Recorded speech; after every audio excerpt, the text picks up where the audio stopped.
Om Nilambujasyamala Komalangam Sita Samaropita Vamabhagam Panavu Maha Sayaka Charu Chapam Namami Ramam Raghuvanshanatham. Adorations to Lord Rama, whose complexion is like a blue lotus, is very tender and delightful in appearance. Sita is seated on his left side and is carrying a powerful bow and arrow in his hands. In Bala Kanda of Ramcharitmanas, you have seen how Sage Yajnavalkya commenced telling the Ramayana to Bharadwaja. And the story has started that Kya tells that once Shiva and Sati were soaring in their aerial cars, all these allegorical. Lord, at that time, Rama had incarnated and he was playing his role of being separated from Sita. Sita was kidnapped and Rama is grieving for Sita. He asking every tree, where is Sita? And it is, his grief is heart-rending. Shiva and Parvati both, Parvati is another name that will become more famous later. Right now it is Shiva and Sati. Sati watches the face of Shiva. Shiva looks at Rama grieving and he bows his head to Rama, saying Jai Sat-Chit-Ananda. At this stage, the story continues in the Ramcharitmanas. Jai Sat-Chit-Ananda Jagapavan Askahi Chalev Manojana Savan Chale Jata Shiva Sati Sameta Puni Puni Pulakat Kripa Niketa. To that Sat-Chit-Ananda, who is the purifier of the world process. Try to follow more in detail. Sat-Chit-Ananda is the definition of Brahman, the best one can do in literature. Sat is existence. Chit is consciousness, pure awareness. Ananda is absolute bliss. If you begin to analyze the world through a highly purified intellect, all things of this world are variable. But behind all things, existence is invariable. And that's called Sat. And that you have to work upon it. Because I have detailed on that subject before. And that which is invariable Sat, in other words, you can negate everything, but can't negate yourself. You can doubt anything, but can't doubt the doubter. If doubter, it's himself or herself is non-existent, then where is the room for doubt? But the fact is, what you are being led, it is impossible for anyone to bring that idea that nothing exists. Because even you have to exist in order to prove that nothing exists.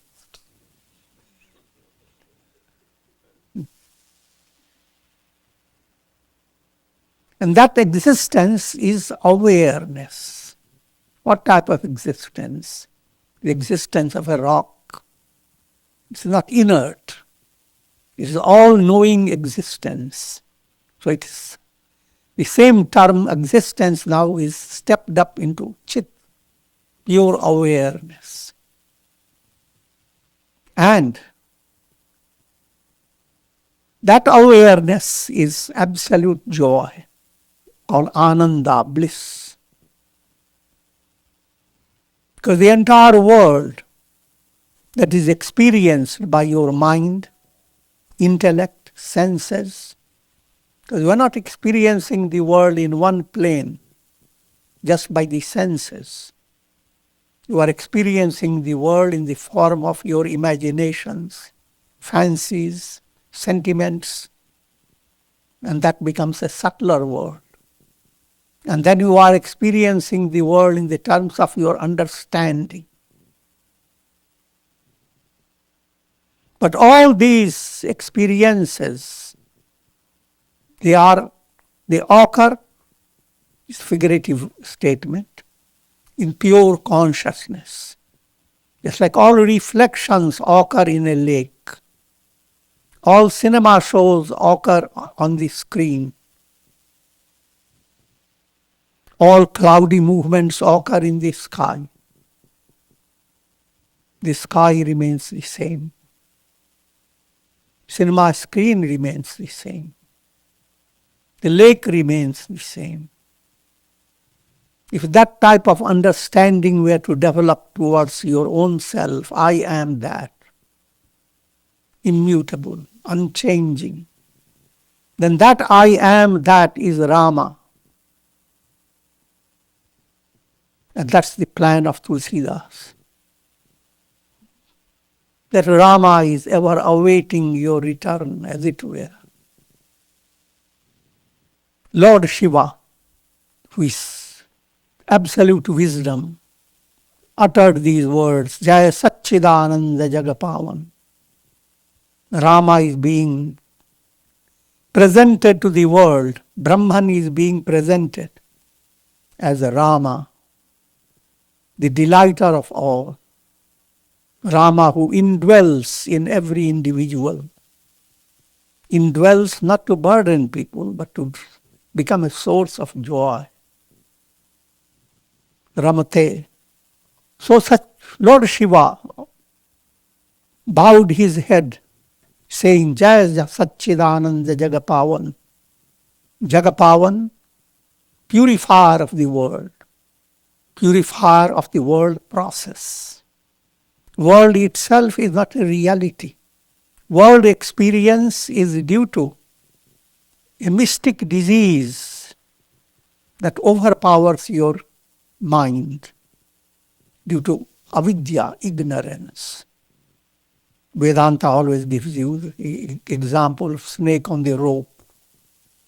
Rope is there, but on the rope, your agitated mind superimposes a snake. And as long as that agitated mind is there, snake, though it doesn't exist, it causes a lot of hurt. But when the agitation of your mind is gone, find snake never existed.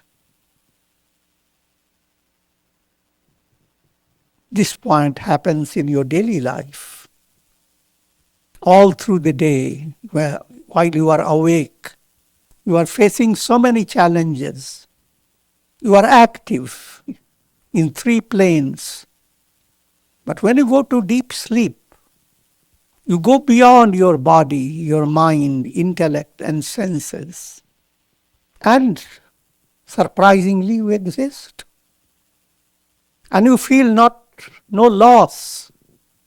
You lost your body that you loved so much.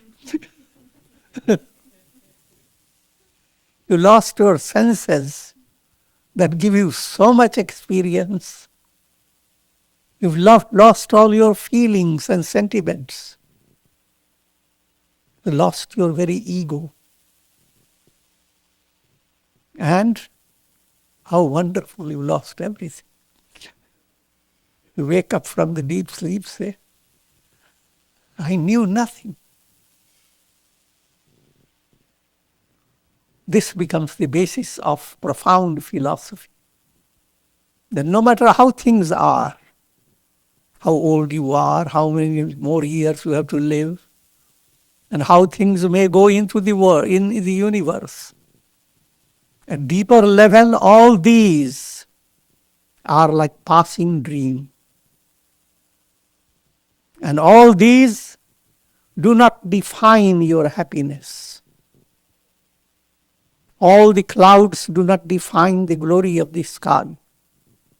All the rainbows do not define the glory of the sun.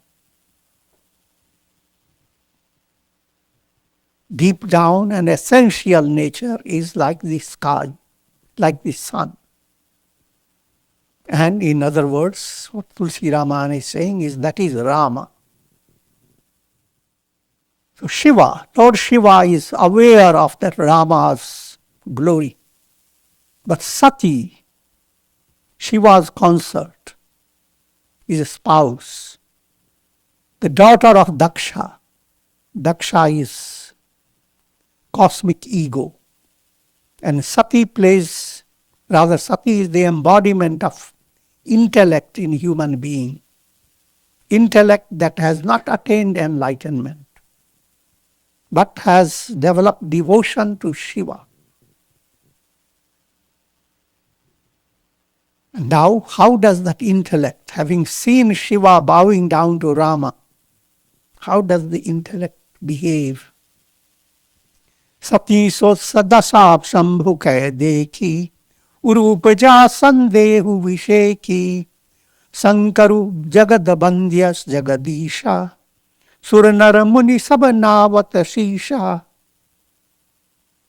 When she saw Lord Shiva humbling himself down over Rama, who is lost his mind, is asking for Sita from every tree.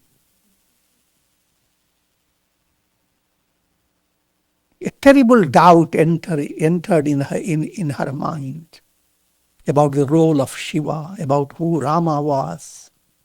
Simple message behind it: no matter how sharp and subtle your intellect may be, until you develop intuitive knowledge, intellect is compared to a caterpillar.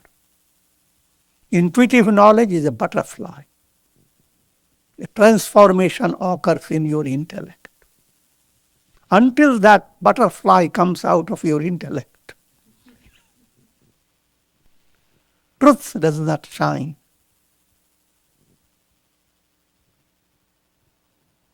But when that butterfly emerges out of your intellect, intuition develops, then you bow down to everything. Bow down again is allegorical. You recognize God alone is everywhere. For easy understanding, suppose you were experiencing a dream of so many variations of suspenseful activity going on, and subtle insight were to develop while the dream goes on, that it is a dream. And it is I am that is manifesting as everything in the dream world. Think of your glory. You are the sky in your dream, the mountains in your dream, rivers, as well as your cockroaches, spiders, good and evil, high and low, all are your own expressions. They are all occurring in your consciousness, not as a reality, but as reflections. The same is true at every moment. So this is not the world that is going to be eternally there for you to enjoy it. This world is transient. Anityam asukham lokam. This is transient and there is no real happiness in the world. Tinripasutta ki tarkin paranama kahi Sat-Chit-Ananda paradhama bhaye magan chabitasu viloki ajahu priti urrahatin roki. Sati Devi is thinking in her mind that what is this?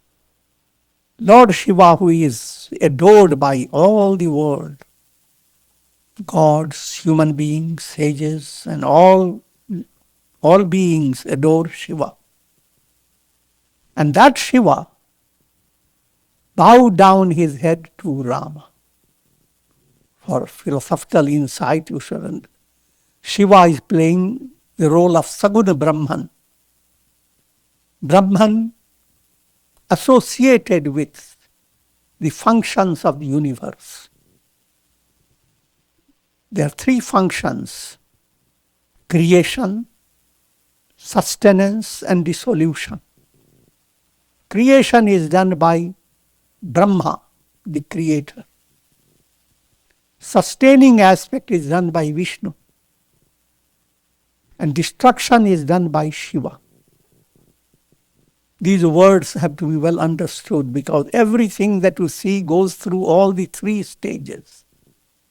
Right before your eyes, you sowed a seed. The seed is going to be destroyed. But while it is being destroyed,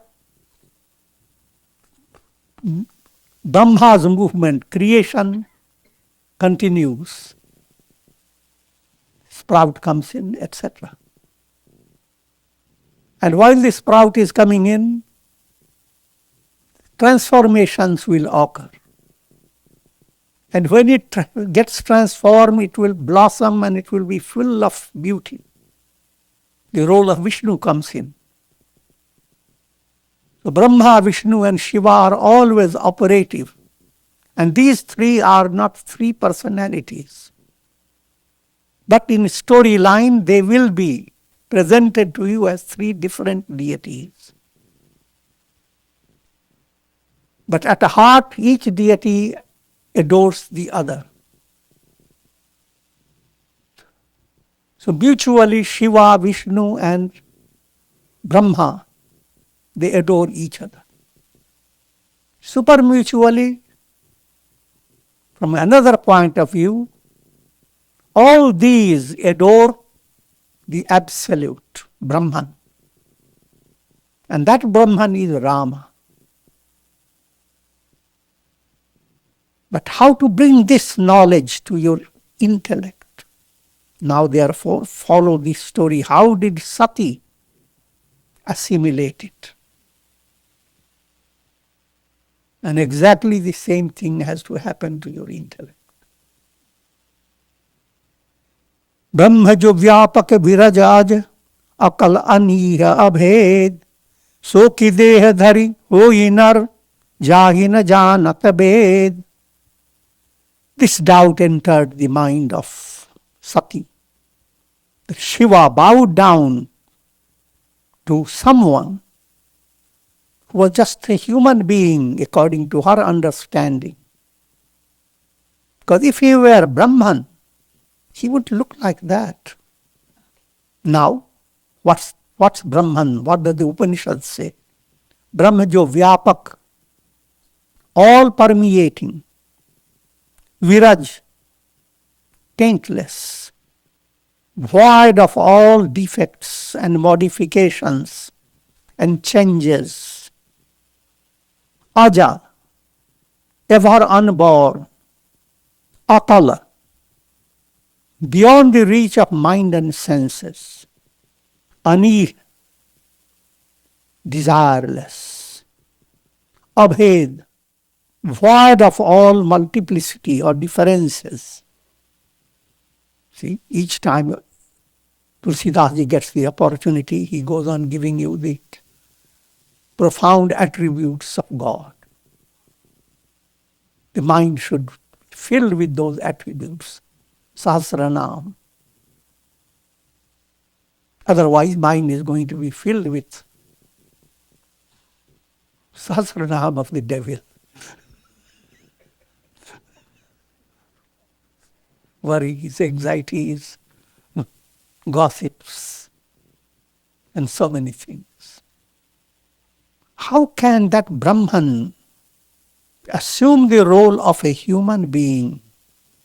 Brahman who is not, cannot be known even by the Vedas. All these scriptures lead you to the state of understanding the highest teaching of the Vedas, neti neti. Not this, not this. They do not point out positively, this is Brahman. It leaves you to your own experience when you have negated everything. Vishnu jo surehit naratanu dhari, so sarvagya jatha tripurari. Another point in Hindu tradition, that Brahman incarnates as incarnation of Lord Vishnu. Because Vishnu plays the role of sustaining and nourishing. You turn your mind to an avatara for his nourishing nature, not his destructive nature. But that again depends upon different stages of your mind. If your mind has understood the role of Shiva, then you choose Shiva for your Ishtadevata, or Rama for your Ishtadevata. Ramayana presents Rama as a devotee of Shiva and presents Shiva as a devotee of Rama. They are mutually devoted to each other. How can that Vishnu, who is as omniscient as Shiva, Shiva is called Tripurari, Tripur, 3 cities, waking, dream and deep sleep,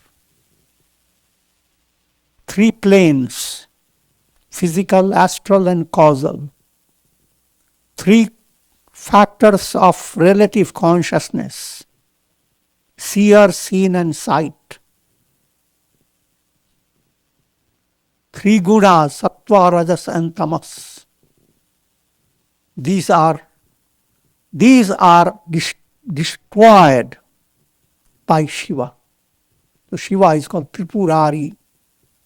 He is the eliminator, destroyer, dissolver of the triad, the dissolver of 3 gunas, and so forth. In simple terms, he dissolves ignorance and all its effects. Khojai so ki agnya iva nari, jnana dham shri pati asurari. And that Vishnu is acting like a human being, not acting to Sati. She is surprised.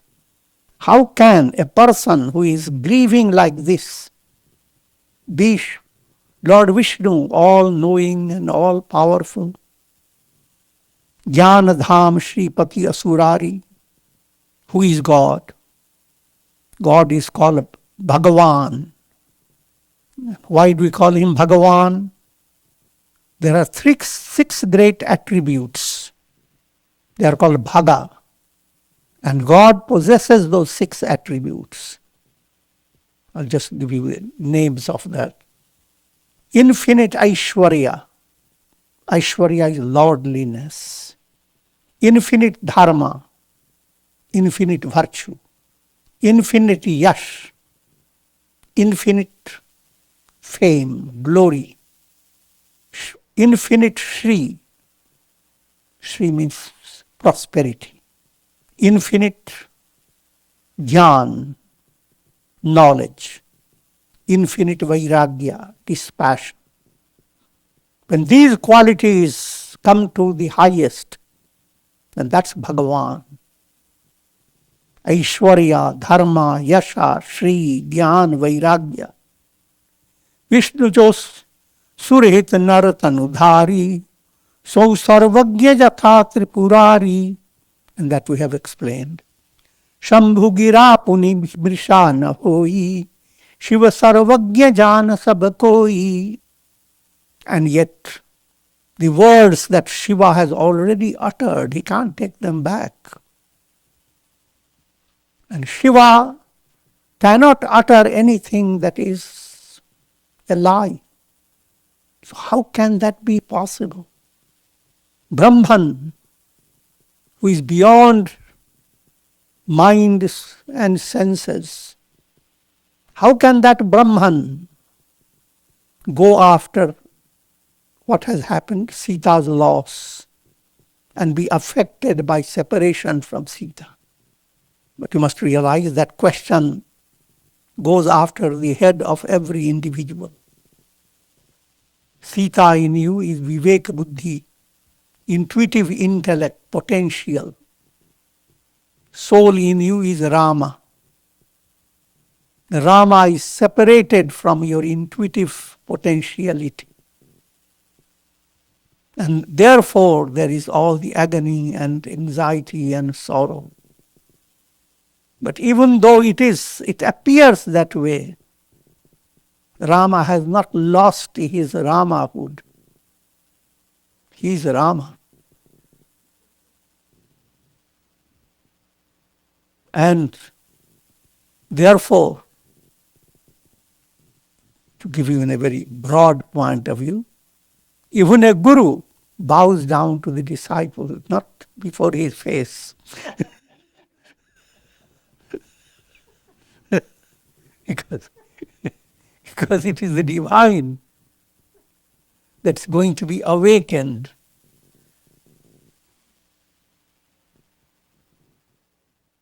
यद्यपि प्रगट न कहेउ भवानी हर अंतर जामी सब जानी.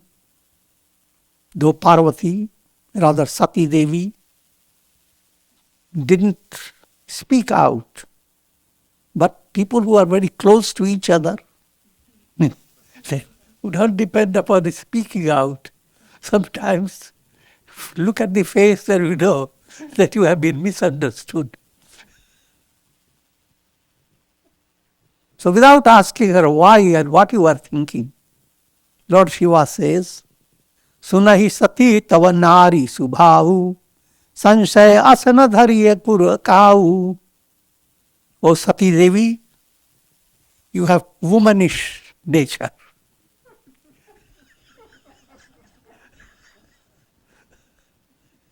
This type of doubt you should not entertain. Now this is a very subtle point that readers of Ramayana, they are again and again become confused. But what they don't understand, scriptures use the term Strī. For a woman, Strī means consciousness that is trapped by triad, consciousness trapped by the illusion of seer, seen and sight. That is Strī. Whether you are male or female, that doesn't matter. But all souls caught in the illusion of triad are Strī. And their swabhav, their understanding is going to be defective. So you are not looking down of each other. Women looking down on men, men looking down on women.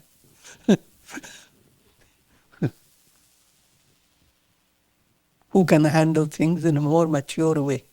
Man or a woman?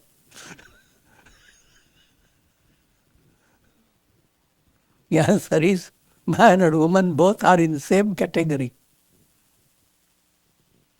Soul led by karmas can be man in one incarnation, woman in another incarnation. So, never for a moment scriptures give any discrimination. And yet, again and again the term Strī or Nari is mentioned, not in a commendable way. And I have already given the reason for it. It is allegorical. Jasu katha kumbhaja rishi gayi, bhagati jasu mai muni sunai, Soi mama ishta deva raghuvira, sevat jahi sada munidhira. And Shiva reveals the secret. He says, we have been just in the ashram of Kumbhaja Rishi, Agastya Rishi. And I related the Ramayana to that Agastya Rishi. And the sage was so pleased to receive that teachings and also receive the boon of Parabhakti, supreme devotion. That very Rama, whose glory I have related to Kumbhaja Muni, Agastya Rishi, that very Rama is my Ishta Devata, my cherished deity. And he goes on describing the glory of Rama, another type of versification called Chanda.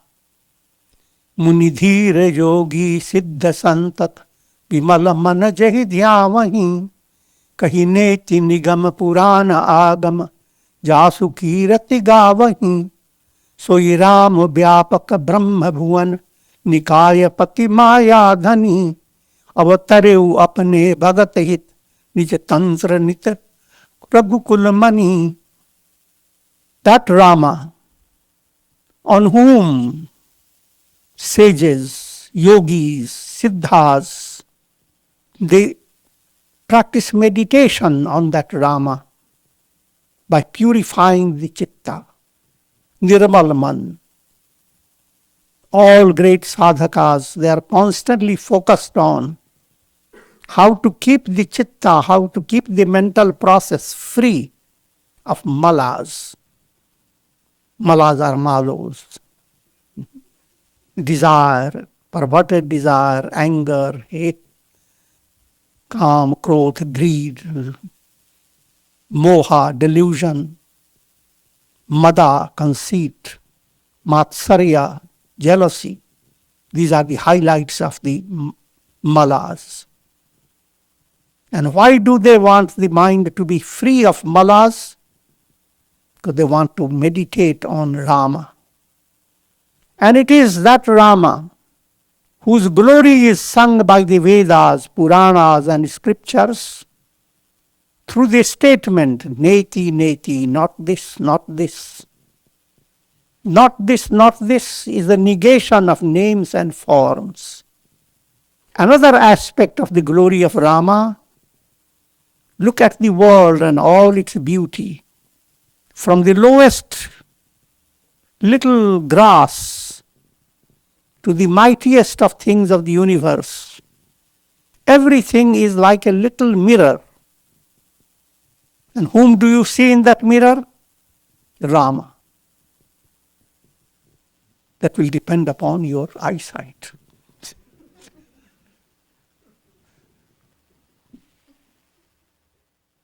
Depending upon your vision.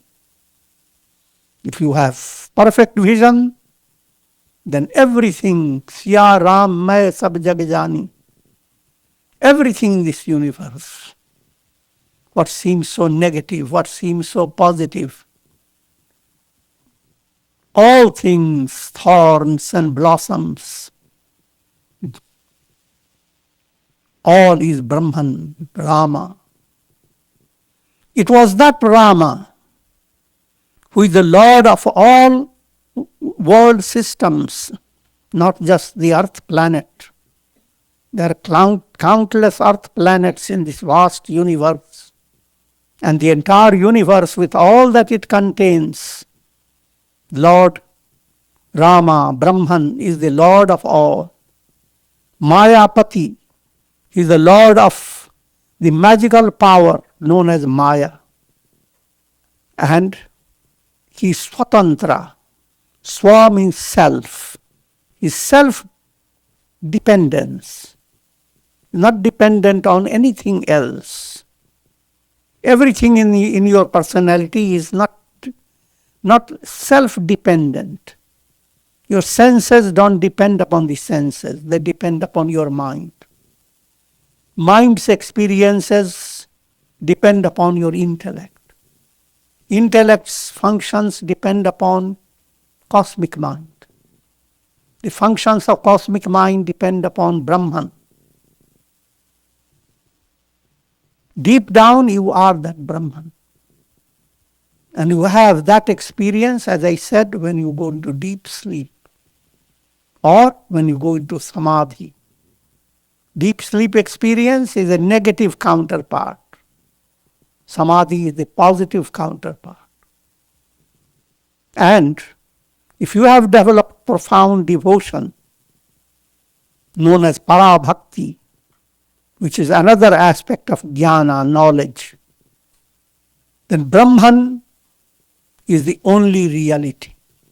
You are always constantly rooted in Brahman, no matter how limited you may appear in the world of time and space.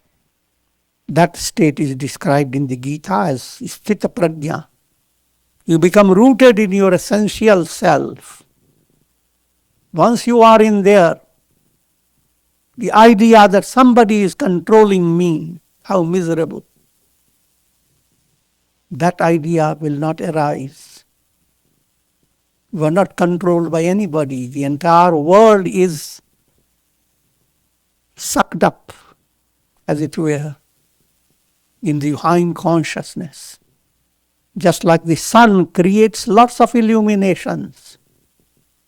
But when it is going to set, it sucks up all the rays and goes. That's the allegorical way to understand how consciousness can be at the root state. And if you are liberated, you are at the root state. You are not liberated, that is your goal. And you can move towards the goal progressively. To the extent you begin to eliminate malas, gross impurities, to that extent you go on gaining clarity of understanding.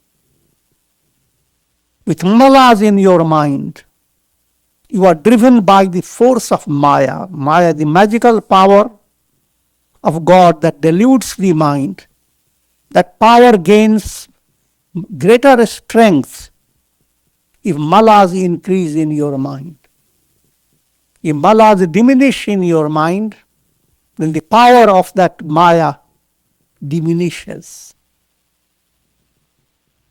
Lord Shiva, knowing that Sati has to go through certain experiences in order to realize Rama. So, with a smile, he said, "Jo tumhare man ati sandehu, to kin jai pariksha lehu." If you have so much doubt, then why don't you go and test Rama? तब लगी बैठ आऊं but छाही, जब लगी तुम आई हूँ मोहि पाही. And I will be in the meantime, sit under this banyan tree until you come back. I will be just seated there.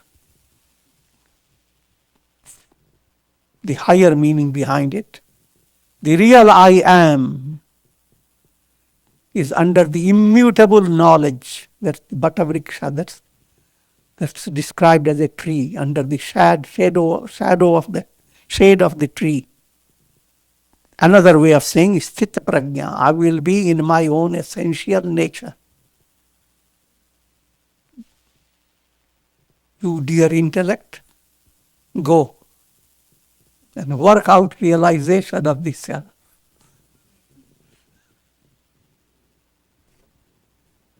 जैसे जाई मोह भ्रम भारी, करहु सो जपन विवेक विचारी. चली सती शिव आय सुपाई, करहि विचारु करऊं का भाई. Now Sati started planning, exercising her vivek and vichar. Vivek, understanding, and vichar is subtle search, subtle inquiry, practice of reflection. Iha sambhu asamana anumana, daccha suta kahu nahi kalyana. And Lord Shiva, in the meantime, came to that conclusion that this daughter of Daksha is not going to fare well.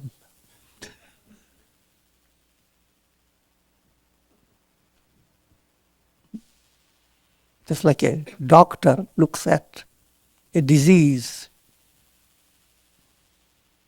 and then comes to a decision that this diseased part is not going to fare well. Operation has to be done. Morehu kahe na sanshay jahi, vidhi viparita balai nahi. Even by my statement, Sati has not accepted it. So, when Vidhata or Brahma is in contradiction with your thinking, that implies when karmas are not in harmony, then you are led by your karma until you come to the right point. Hoi soi jo Rama rachi rakha, ko kari tark badhavai sakha. In the matter of teaching, giving enlightenment, or promoting understanding, there is no easy method. You may love someone very deeply, profoundly. You may be on a higher level of consciousness. But you cannot switch it or transfer your liberation or advancement. Or you do accelerate the spiritual progress in others. All that will happen according to need, according to the karmic process of the soul. And that's what Hoi soi jo Rama rachi rakha. Whatever God has ordained according to your karmas. But when you use the name God, there are two aspects. He has ordained karmas, as well as He has allowed His grace to go after your karmas. Self-effort and grace both come under God's domination. And your spiritual movement is a display of the interacting experience of self-effort and grace. No one can exactly say what it's going to be, because this transcends your mental concepts. This is a famous line, Hoi soi jo Rama rachi rakha, ko kari tarka badhavai sakha. Whatever Rama has ordained, that is what will happen. What's the need for arguments and vain discussions? This is pointing to mind that is burdened by malas. In sadhana, you are taught how to practice vichar. Vichar implies how to recognize what is real and what is leading you to reality. What I'm leading you to understand is the term tark. Tark is logic. And logic is of three types. The right type of logic, called vad. The logic to prove one's own point. Right type of logic is bringing out the truth. That's the right type of logic. The wrong type of logic establishing your view, no matter how irrational. And then there is a third type of logic called vitanda. Just creating trouble.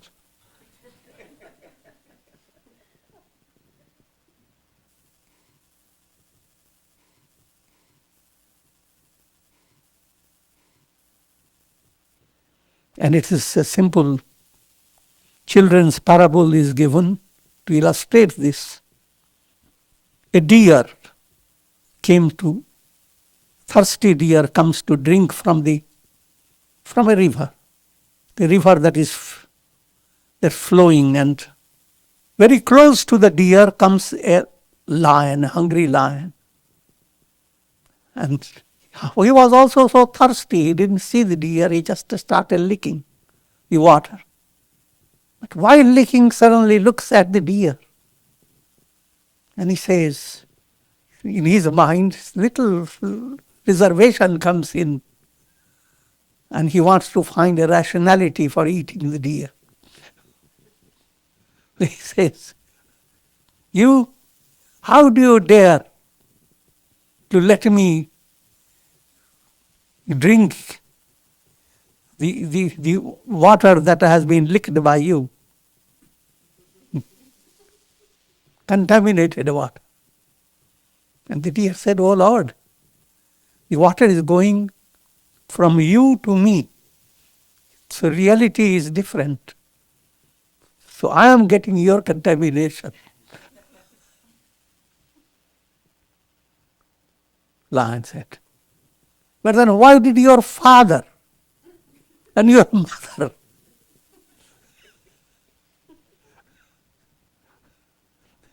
they caused lot of pollution?" And they started working like in that direction, bringing the father, mother, and so many things. That's called wrangling that's called vitanda. You made up your mind to prove you are right, by hook or by crook.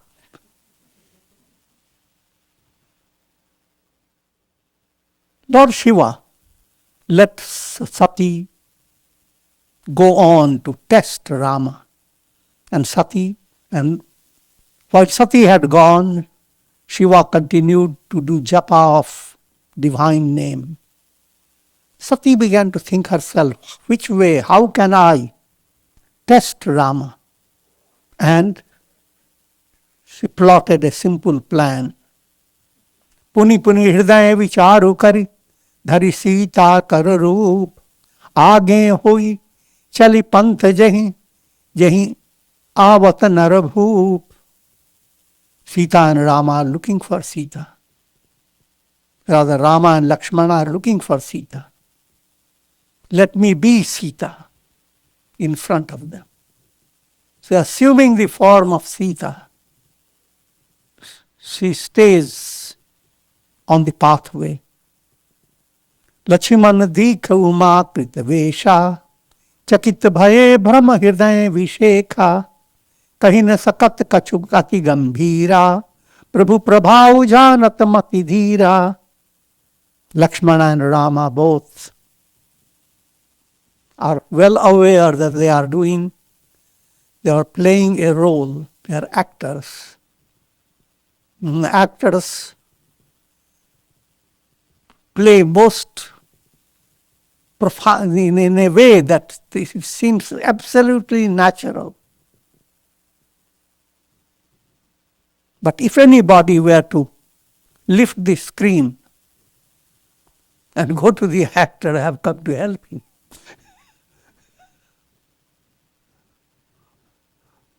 that becomes a surprising situation.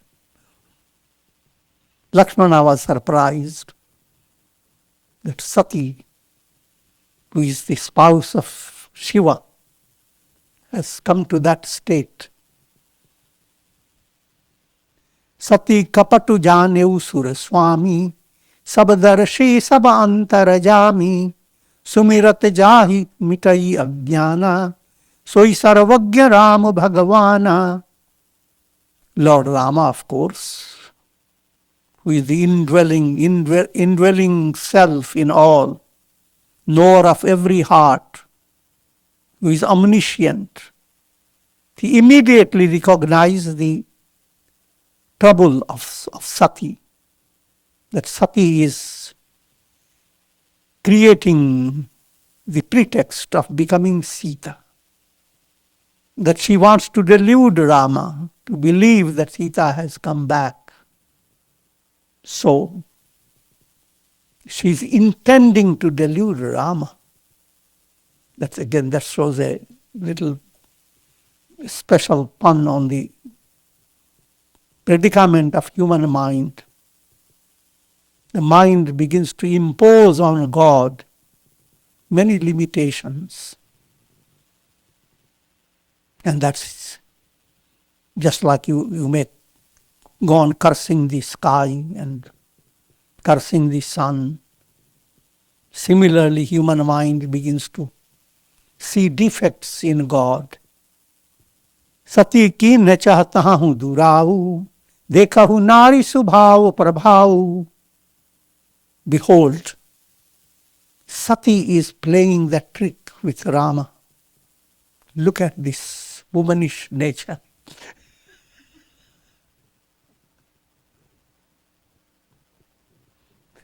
That comes again and again. So there is a social movement against Ramayana by those who don't understand what really is meant. But then, realizing the power of his own Maya, Rama smiled and spoke soft words. Yoripani Prabhu kin pranamu, Pita sameta linna nijanamu. Folded with folded hands, without being fooled by her nature, her presentation of Sita. It's as if he is seeing her as she was, as Sati. He mentioned his father's name along with his name. I, Rama, son of King Dasharatha, offer my adorations to your lotus feet. That was the old style of adoration. How is it, O Devi? You are alone. You are always with Shiva. Where has Shiva, Vrishaketu? The term Vrishaketu implies one who is the destroyer of the world process. Where is he? Ram bachan mridu gudha suni upaja ati sankoch. Sati sabhita mahesh pahi chali hridaya barasoch. These gentle and sweet words, and yet with profound meaning and intention. When Sati heard Rama's words, she came under the sway of great shame, shamed by Rama, as it were, and at the same time a subtle fear that why didn't she believe in Lord Shiva. So with this type of, with a heart burdened with these worrisome thoughts, she returned to Shiva. As she begins to return, Jana Ram Sati Dukha Pava, Nij Prabhav Kachu Pragati Janawa. Rama began to show her his Maya. And Sati began to see that Rama, Lakshmana, and Sita, all the three are together. And they're going through the path. And similarly, display of divine power and glory before Sati. And that we will continue next time. Om Shri Ramaya Namah, Om Shri Ramaya Namah, Om Namah Shivaya. Om Shanti Shanti.